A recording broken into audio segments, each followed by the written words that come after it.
iOS 26.5는 전체 iOS 26 중에서 가장 빠를 거예요. 제가 이렇게 말하는 이유는 최근 며칠 동안 베타사를 테스트해 본 후인데 제가 본 것은 정말 기대하게 만들었습니다. 속도는 빨라졌고 배터리도 한숨 돌렸으며 너무나도 다듬어져서 마치 정식 버전처럼 느껴집니다.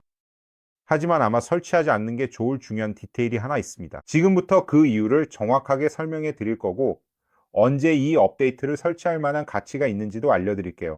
처음 오신 분들을 위해 말씀드리자면 애플이 지난주 4월 27일에 iOS 26.5 베타를 공개했습니다. 그리고 이 네 번째 베타에서 베타 세계를 잘 아는 분들은 모두 알겠지만 애플이 각 베타의 빌드 번호를 매기는 방식이 버전 후보가 가까워졌다는 신호를 줍니다. 현재 버전은 B로 끝나는데 제가 여러분께 보여드릴게요. 이건 다음이 후보 버전이라는 고전적인 신호입니다. 이 업데이트가 왜 이렇게 완성도가 높은지 이해하려면 달력만 보면 됩니다. WWDC가 6월 8일에 열릴 예정이고 이제 한 달 조금 넘게 남았죠. 그리고 애플은 iOS 27을 발표할 겁니다. 즉 iOS 26.5를 더 이상 새로운 기능을 추가하는 버전이 아닙니다. 새로운 기능이 아니라 iOS 26을 다음 사이클 전까지 완성도 있게 다듬는 데 집중하는 거죠. 그래서 이번 버전이 마지막까지 모든 마무리 작업을 받고 있는 겁니다. 이제 중요한 부분으로 넘어가 볼게요. 실제로 사용하면서 느낀 점입니다. 첫 번째로 애니메이션의 부드러움입니다. 예전에는 버벅거림이 느껴졌어요. 이제는 홈 화면에서 스크롤할 때도 아주 부드럽게 움직이는 걸 알 수 있습니다. 앱을 여는 속도도 매우 빠르고 일관성 있게 잘 작동합니다. 예를 들어 아이폰 카메라는 정말 빠르게 열립니다. 그리고 지금 보여드린 것처럼 앱 간 전환도 마찬가지로 아주 빠릅니다. 그래서 모든 것이 아주 잘 작동하고 있습니다. 역사적으로 항상 똑같았어요. iOS 17.5, iOS 18.5, 애플이 사이클 마지막에 도달할 때마다 그 버전이 가장 완성도가 높아집니다. 그리고 26.5도 정확히 그 패턴을 따르고 있습니다. 이제 두 번째로 제 눈길을 끈 것은 배터리였습니다. 특히 대기 상태, 즉 아이폰이 가만히 있을 때 실제로 개선된 점을 느꼈어요. 화면이 꺼져 있을 때 말이죠. 예전 iOS보다 배터리 소모가 더 적어졌습니다. 26.4 버전에서요. 실제로 사용할 때도 차이가 느껴지긴 하지만 훨씬 더 미묘합니다. 하지만 iOS 18에서 26로 넘어갔을 때처럼 큰 변화는 아닙니다.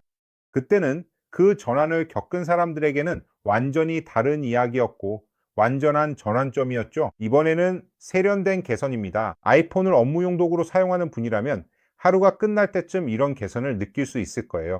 하지만 이런 변화는 첫날부터 바로 와우하고 감탄하긴 어렵습니다. 아이폰 10이나 13 같은 구형 사용자라면 참고하세요. 이 모델들은 개선 효과가 더 클 것입니다. 이전 시스템이 이미 좀 빡빡했을 테니까요.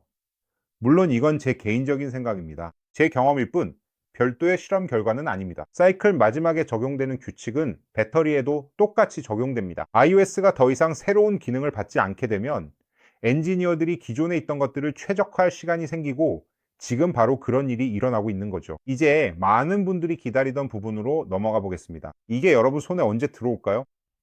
애플의 과거 패턴과 현재 베타 단계로 볼 때 후보 버전은 다음 주 월요일이나 화요일, 즉 5월 4일이나 5일쯤에 나올 것으로 예상됩니다. 그리고 모든 사용자에게 배포되는 공식 버전은 5월 8일이나 5월 11일에 출시될 가능성이 높습니다. 리듬을 잘 모르는 분들을 위해 말씀드리자면 후보 버전은 사실상 최종 버전과 거의 동일합니다. 애플이 이렇게 말하는 거죠. 이제 준비됐고 마지막 몇 가지 테스트만 검증하면 됩니다. 그리고 후보 버전이 나오면 그 시스템이 바로 모든 사람들에게 배포되는 버전과 동일합니다. 일주일 후에 말이죠. 즉, 월요일부터 애플의 결정에 따라 베타의 위험 구간이 사실상 끝난다는 뜻입니다. 그리고 여기서 제가 솔직하게 말씀드릴게요. 이게 바로 이 채널에서 사람들이 가장 많이 묻는 질문이거든요. 만약 당신이 일반 사용자이고 아이폰을 업무 도구로 사용하며 메시지 답장이나 은행 계좌 확인, 오디오 녹음 등에 의존한다면 지금은 베타를 설치하지 마세요. 며칠만 더 기다리면 됩니다. 베타는 여전히 베타입니다. 버그가 있을 수 있고 어떤 앱은 실행이 안 될 수도 있으며 갑자기 멈추는 현상도 있을 수 있습니다. 공식 버전이 이렇게 가까이 있는데 굳이 위험을 감수할 필요는 없습니다.